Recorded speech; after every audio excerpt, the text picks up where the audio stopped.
வணக்கம் பிரவீன். கடந்த சில தினங்களுக்கு முன்பு வட உள் மாவட்டங்களில், அதாவது திருப்பத்தூர் மாவட்டம் வாணியம்பாடி ஆம்பூர் சுற்றுவட்டார பகுதியில் நல்ல கனமழை பெய்து வந்தது. இதன் தொடர்ச்சியாக ஆம்பூர் வாணியம்பாடி பகுதியில் உள்ள பாலாற்றில் வெள்ளப்பெருக்கு ஏற்பட்டது.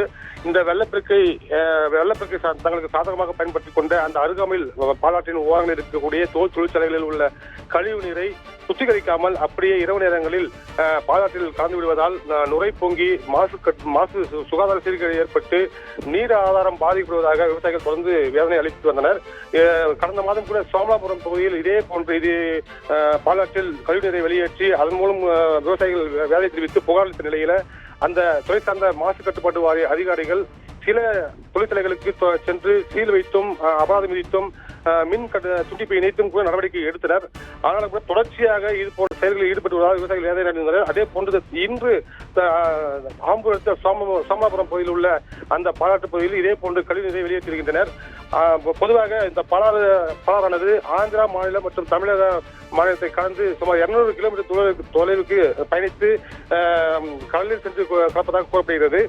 200 கிலோமீட்டர் தொலைவிற்கு பயன்படக்கூடிய விவசாயிகளுக்கு பயன்படக்கூடிய இந்த பாலாற்று நீர் இந்த ஆம்பூர் வாணியம்பாடி பகுதியில் உள்ள விவசாயிகளுக்கு மட்டும் தொடர்ந்து பயன்படாமலே போகக்கூடிய ஒரு அவலநிலை காணப்பட்டு வருகிறது.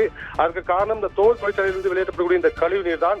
எவ்வளவு நடவடிக்கை எடுத்தாலும் அந்த தோல் தொழிற்சாலையுடைய உரிமையாளர்கள் விவசாயிகளை பற்றியோ இல்ல பொதுமக்களை பற்றியோ எந்த விதமான ஒரு கவலையும் இல்லாமல் அவ்வளவு அஜாக்கிரதையாக இரவு நேரங்களில் அந்த வெள்ளப்பெருக்கை பயன்படுத்திக் கொண்டு கழிவு நீரை வெளியேற்றி வருகின்றனர். எனவே அந்த பகுதியில் உள்ள விவசாயிகள் மற்றும் பொதுமக்கள் அதிகாரிகள்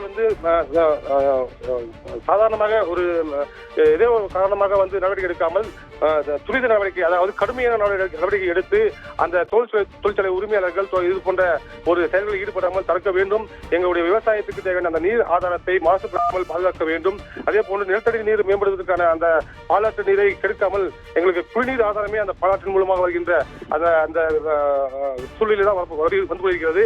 அதை பாதுகாக்க வேண்டும் என்று தொடர்ந்து கோரிக்கை வைத்து வருகின்றனர்.